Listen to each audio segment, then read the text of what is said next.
ദൈവനാമത്തിന് മഹത്വം ഉണ്ടാവട്ടെ.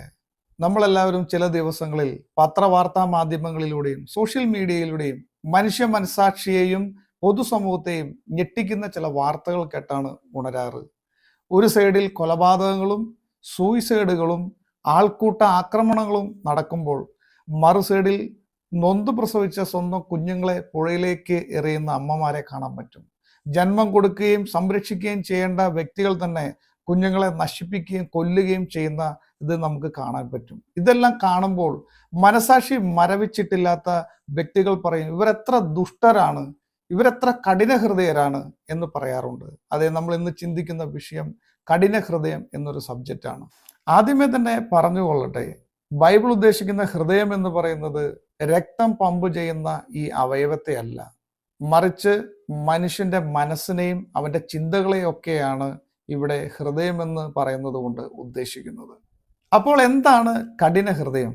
ദൈവത്തിനും മനുഷ്യർക്കും എതിരെ കടുത്ത തീരുമാനങ്ങളുള്ളവരെ കഠിന ഹൃദയർ എന്ന് നമുക്ക് വിളിക്കാം. ഇതിന് എക്സാമ്പിൾസ് ബൈബിളിൽ നിന്ന് തന്നെ നമുക്ക് കാണാൻ പറ്റും. സാവൂളാണ് ആദ്യത്തെ വ്യക്തി.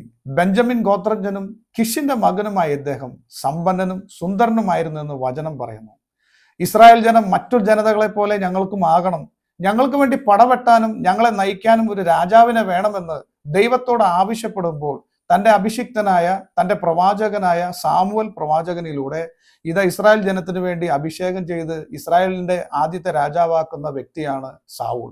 ഈ സാവൂളിന് ദൈവം ഒരു പുതിയ ഹൃദയം നൽകുന്നതായിട്ട് ബൈബിൾ പറയുന്നു. അതിൻ്റെ ഒപ്പം ഗിബയയിലെ മലയിൽ വെച്ച് പ്രവാചക സംഘത്തിനൊപ്പം പ്രവചനം പറയുകയും ചെയ്യുന്ന വ്യക്തിയാണ്.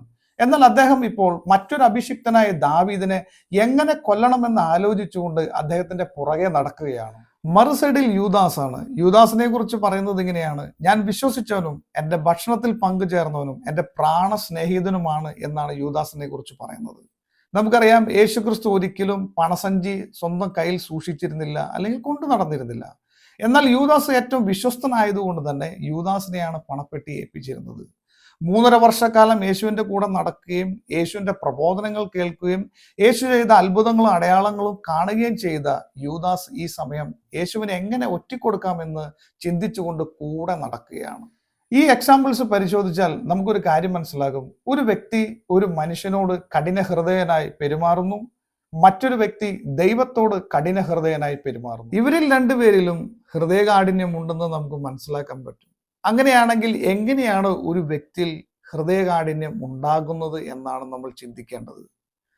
ഫിലിസ്ത്യ മല്ലനായ ഗോലിയാത്തിനെ കൊന്നുകൊണ്ട് വലിയ സന്തോഷത്തോടുകൂടെ വിജയപേരി മുഴക്കിക്കൊണ്ട് ദാവീദ് കൊട്ടാരത്തിലേക്ക് വരുമ്പോൾ അവിടുത്തെ ജനങ്ങളെല്ലാം മതിമറന്നുകൊണ്ട് അവരിങ്ങനെ പറയുകയാണ്: സാവൂൾ 1000 കൊന്നപ്പോൾ ദാവീദ് 10,000 കൊന്നു.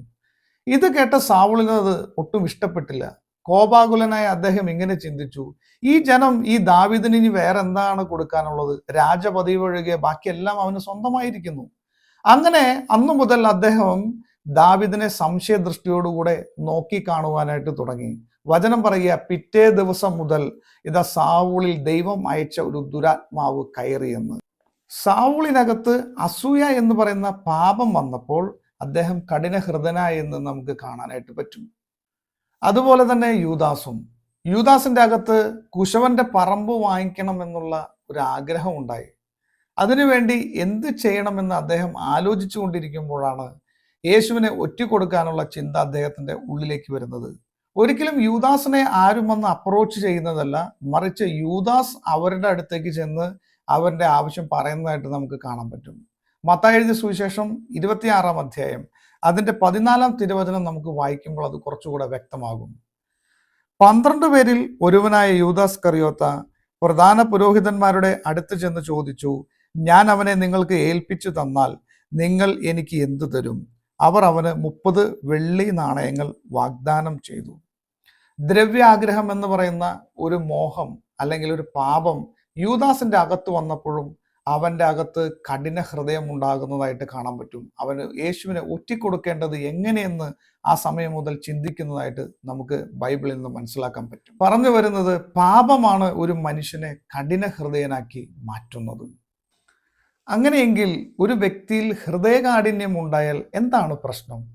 അപ്പോസ്തല പ്രവൃത്തി 28-ാം അധ്യായം അതിൻ്റെ 27-ാം തിരുവചനം ഇങ്ങനെ വായിക്കുന്നു: അവർ കണ്ണുകൊണ്ട് കാണുകയും കാതുകൊണ്ട് കേൾക്കുകയും ഹൃദയം കൊണ്ട് മനസ്സിലാക്കുകയും മാനസാന്തരപ്പെടുകയും ഞാൻ അവരെ സുഖപ്പെടുത്തുകയും ചെയ്യുക അസാധ്യം എന്ന് പറഞ്ഞു കഴിഞ്ഞാൽ ദൈവത്തിൻ്റെ പ്രവർത്തികളെ അംഗീകരിക്കാനോ ദൈവവചനത്തെ സ്വീകരിക്കാനോ അതുവഴി രക്ഷയിലേക്ക് കടന്നു വരാനോ ഇവർക്ക് സാധിക്കത്തില്ല. കഠിന ഹൃദയം ഒരു വ്യക്തിയുടെ അകത്തുള്ളപ്പോൾ ഇതൊന്നും ഒരു വ്യക്തിക്ക് കാണാൻ സാധിക്കത്തില്ല. അവൻ ഒരിക്കലും മാനസാന്തരപ്പെടുകയോ അവനൊരിക്കലും സുഖപ്പെടുകയോ ചെയ്യില്ല.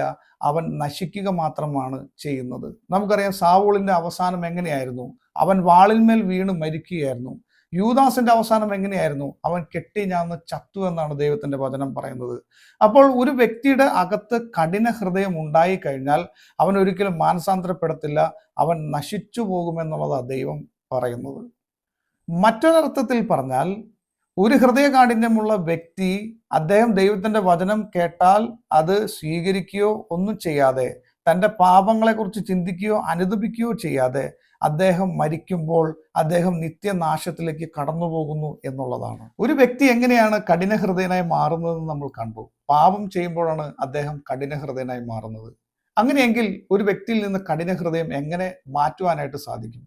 ആദ്യമായി അദ്ദേഹം ചെയ്യേണ്ടത് ദൈവത്തിന്റെ വചനം കേട്ട് തൻ്റെ തെറ്റുകൾ മനസ്സിലാക്കി ദൈവസന്നിധിയിൽ അനുദപിച്ച് പ്രാർത്ഥിക്കുക എന്നുള്ളതാണ്. രണ്ടാമതായിട്ട് ദൈവം അപ്പോയിൻമെന്റ് ചെയ്തിരിക്കുന്ന ദൈവ വേലക്കാരുടെ അടുത്ത് അല്ലെങ്കിൽ കർത്തൃ ശുശ്രൂഷകരുടെ അടുത്ത് പോയി ഡെലിവറൻസ് ശുശ്രൂഷയ്ക്ക് വേണ്ടി വിധേയപ്പെടുക എന്നുള്ളതാണ്.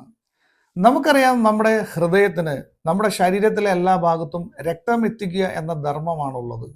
ഈ ഹൃദയം ഫ്ലെക്സിബിൾ ആയിരുന്നാൽ മാത്രമേ അതിനെ വികസിക്കാനും സങ്കോചിക്കാനും അങ്ങനെ ബ്ലഡിനെ പമ്പ് ചെയ്യാനും സാധിക്കൂ.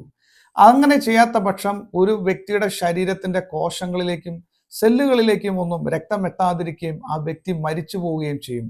അതുപോലെ തന്നെയാണ് നമ്മുടെ മനസ്സെന്ന് പറയുന്ന ഹൃദയം. ഈ ഹൃദയം കഠിനമായാൽ ഒരിക്കലും ദൈവവചനത്തെ സ്വീകരിക്കാനോ നമ്മൾ രക്ഷ പ്രാപിക്കാനോ സാധിക്കുകയില്ല എന്ന് നമ്മൾ ഇന്ന് തിരിച്ചറിയണം.